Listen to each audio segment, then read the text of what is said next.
Hello, hello. There is my husband. The weather is nice, so it's time for walking. A little bit training. Both of us is getting bigger. Ne.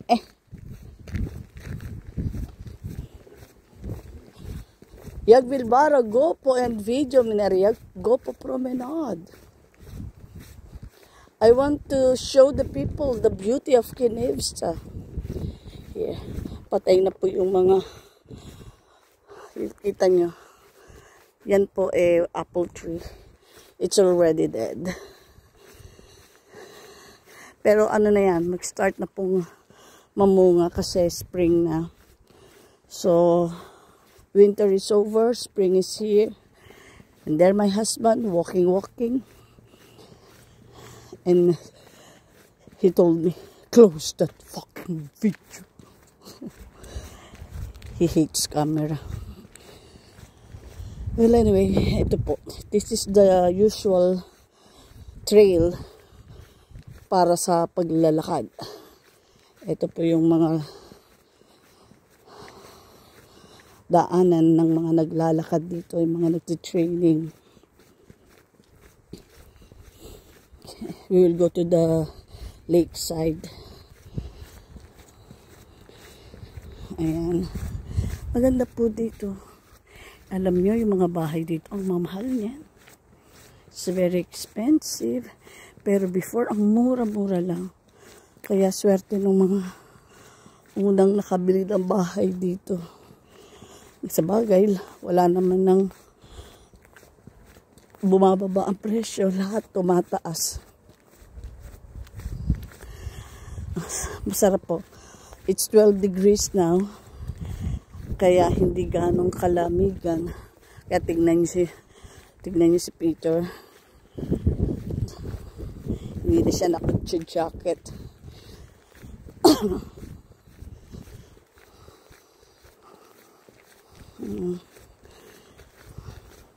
Malinis ang kalsada dito. Nilinis na nila, inalis na po nila yung mga bato-bato. Kasi wala naman ng snow. Usually, kapag snow, maraming maliliit na bato o silang nilalagay para hindi madulas.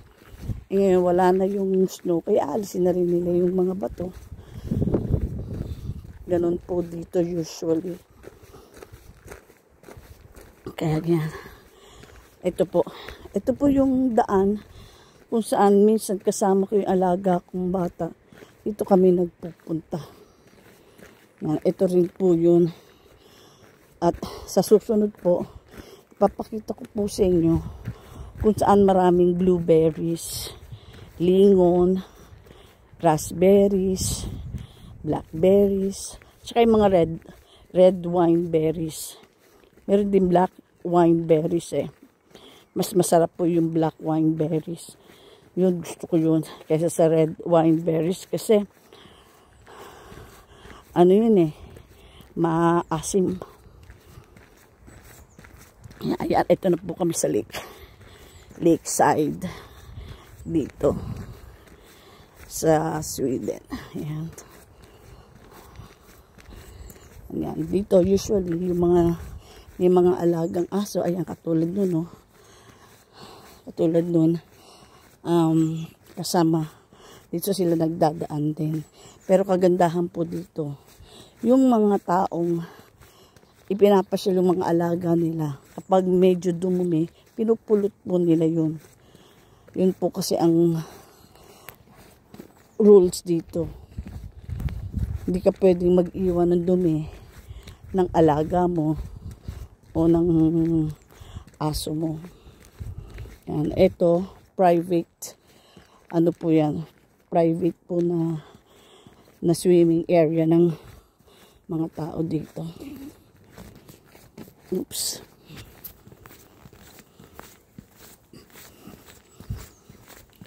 Yan. Ganda, no? Ang ganda po dito sa lake. Ayan. Ayan. Ayan.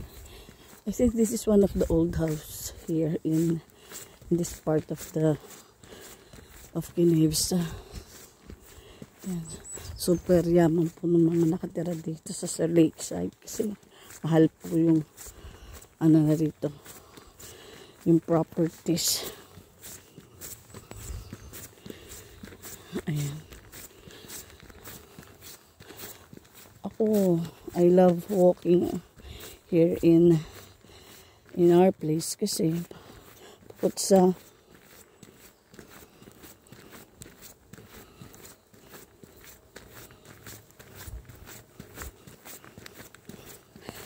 tahimik, safe pa rin. Ayan. Ganda, no? Maganda dito sa place na kung saan ako nakatira.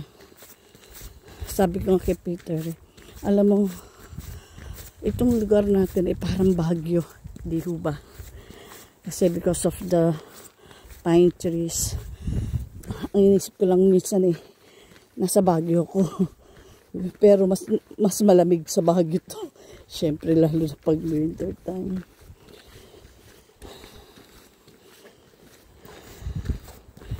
Ano, yung mga boat naka-angkla pa.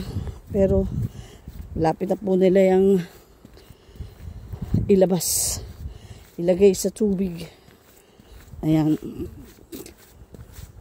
Ayun na po si Peter. Malayo na sa akin. Kasi ako nag-video. Ayan na yung mga boat. Lapit na ho nila yung gamitin. Mag-fishing. Before meron din kaming bangka. Pero dahil matanda na, hindi na namin kaya. Hindi ko nga alam kung mag-road trip kami this summer. Well, all it depends.